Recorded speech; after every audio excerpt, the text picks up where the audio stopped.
Hi friends, welcome to సినీ ప్రాణి channel. So ఇందాకే girl friend movie గురించి మాట్లాడుకున్నాము. ఇప్పుడు జటాధర మూవీ గురించి మాట్లాడుకుందాం. అగైన్ జటాధర మూవీ వచ్చేసేసి ఆ పోస్టర్స్లో కానీ వాళ్ళ ప్రమోషనల్ కంటెంట్ కానీ చూస్తే ఇదేదో ఒక సూపర్ న్యాచురల్ థ్రిల్లర్ అనే ఫీలింగ్ తోటి మనం ఏదో ఒక అద్భుతం చూడబోతున్నాము అనే ప్రమోషన్స్ అనేలాగా ప్రమోషన్స్ వాళ్ళు అంటే ఆ ట్రైలర్ కంటెంట్ కానీ టీజర్ కంటెంట్ కానీ అలా అనిపించినాయి. సో ఆ ఎక్స్పెక్టేషన్స్ తోటే నేను మూవీ థియేటర్లోకి వెళ్ళినాను. బట్ మూవీ ఏం లేదు, సినిమాలో ఏం లేదు లిటరల్గా. ఓకే ఫైన్, ప్లాట్లోకి వెళ్ళిపోదాం. సో బేసిక్గా మన హీరో వచ్చేసేసి గోస్ట్ హంటర్. ఆయనకు కార్పొరేట్ జాబ్ ఉంటుంది కానీ బట్ ఆయన ఫ్రీ టైంలో గోస్ట్ హంట్స్ చేస్తూ ఉంటాడు. Just to prove that ghost are not there. Okay, గోస్ట్ని కనుక్కోవడానికి కాదు, గోస్ట్ లేదు అనే పాయింట్ని అనే ఫ్యాక్ట్ని ప్రూవ్ చేయాలి అని చెప్పేసి ఆయన గోస్ట్ హంట్ చేస్తూ ఉంటాడు. ప్రతి చోటికి పోయి ఏవో కొన్ని డిటెక్టర్స్ అవి పెట్టుకుంటారు. అవి తీసుకెళ్ళి మీరు ఇక్కడ ఉంటే ఇంకా క్లిక్ చేయండి, ఒక క్లిక్ ఇవ్వండి, మీరు లేకపోతే డబుల్ క్లిక్ ఇవ్వండి, ఇట్లేదో మాట్లాడుతూ ఉంటారు. సో హోల్ ఫస్ట్ హాఫ్ వచ్చేసి అవే సీన్లు మళ్ళీ రిపీట్ కొడుతూనే ఉంటారు. లిటరల్గా 1 hour ఫస్ట్ హాఫ్. కానీ ఏంట్రా ఇది ఎంతసేపు నడుస్తుంది అనేలాగే అనిపించింది ఫస్ట్ హాఫ్ అంతా కూడా. ప్రీ ఇంటర్వెల్ దగ్గర కొంచెం ఎత్తుకుంది సినిమా.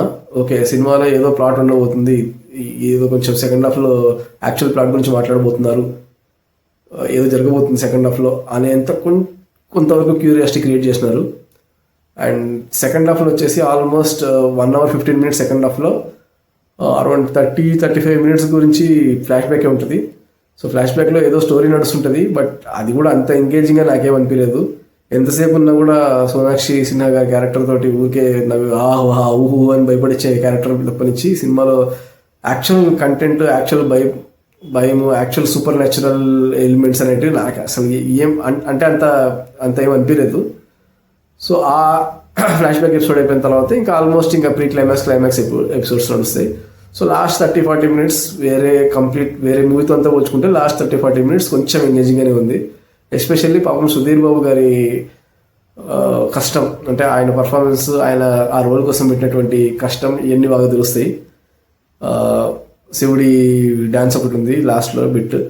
సో ఆయన వరకు ఆయన పాపం చాలా కష్టపడ్డారు అనే విషయం అయితే క్లియర్గా అర్థమవుతుంది. బట్ మూవీలో అయితే కంటెంట్ ఏం లేదు. ఓకే, అండ్ ఫోటోగ్రఫీ విషయానికి వస్తే, సినిమాటోగ్రఫీ విషయానికి వస్తే, ఫస్ట్ మూవీ స్టార్ట్ అయిన ఫస్ట్ బిట్లోనే ఏ వీడియోస్ పడతాయి. సో లిటరల్గా కాన్వా యూజ్ చేసి ఒక 6-7 seconds వీడియోలు ఉంటాయి కదా, ఆ క్వాలిటీ వీడియోలు పడతాయి. నాకు అప్పటికి డౌట్ వస్తూనే ఉంటాయి, ఏంట్రా ఇది ఫస్ట్ మూవీ బిగినింగ్లోనే ఇట్లాంటి షాట్లు వేసినారంటే సినిమా పైన నాకు కొంచెం డౌట్ ఉండింది. బట్ సినిమా ప్రోగ్రెస్ అయ్యే కొద్దీ ఆ డౌట్ కన్ఫర్మ్ కూడా అయిపోయింది. సో విత్ మ్యాటర్ అయితే ఏం లేదు సినిమాలో. రొమాంటిక్ ప్లాట్ ఒకటి ఉంది, అది అసలు హాఫ్ బేక్ ప్లాట్ అది. హీరోయిన్ గారు ఎవరు చేసినారో మోస్ట్లీ సమ్ నార్త్ ఇండియన్ అమ్మాయిని ఏమైనా తీసుకొచ్చినట్టున్నారు. సో ఆవిడ కూడా మనకు తెలుగు నేటివిటీకి సరిపోయేలాగా అనిపించలేదు ఆ క్యారెక్టర్. అండ్ కొన్ని 2-3 క్యారెక్టర్స్ కనిపిస్తాయి, ఏవి కూడా మన తెలుగు వాళ్ళని చూస్తున్నాం అనే ఫీలింగే కనపడలేదు నాకైతే. దట్స్ ఓకే, అది అంటే వేరే లాంగ్వేజ్ నుంచి తీసుకురాకూడదని కాదు కానీ, బట్ నేటివిటీ అనేది కంప్లీట్గా మిస్ అయిపోయింది. ఒక తెలుగు మూవీకి ఆ నేటివిటీ అనేది నాకైతే కనపడలేదు సినిమాలో. Songs forgettable. బీజిఎం కూడా అంటే ఆ సినిమాకి కనీసం బీజిఎం ఏదైనా బాగుండుంటే ఏమైనా నిలబెట్టుండే అవకాశం ఉందేమో. బట్ బీజిఎం కూడా పెద్దగా ఆకట్టుకునేంతగా ఏం నాకేం అనిపించలేదు బీజిఎం కూడా. ఒక సాంగ్లో డ్యాన్స్ బిట్స్ ఎవరు 2 వేసినారు సుధీర్ బాబు గారు. యాజ్ యూజువల్ ఆయన కష్టం, ఆయన డ్యాన్స్ అవన్నీ బాగానే ఉన్నాయి.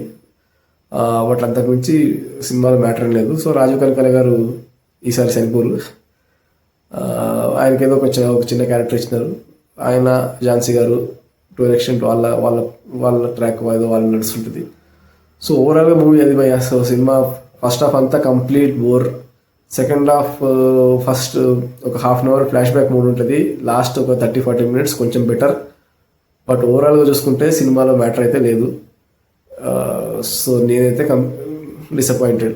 సో లిటరల్గా గర్ల్ ఫ్రెండ్ ఇది 2 డిసప్పాయింటెడే, 2 హెడ్ఏక్ మూవీసే. So this is my review. So ఇలాంటి కంటెంట్ మీకు నచ్చినట్టయితే ప్లీజ్ లైక్ అండ్ సబ్స్క్రైబ్ చేయండి. ఛానల్ రీసెంట్గా స్టార్ట్ చేస్తాము, డెఫినెట్గా మీ సపోర్ట్ కావాలి. Please like, subscribe, share and comment. Thanks a lot.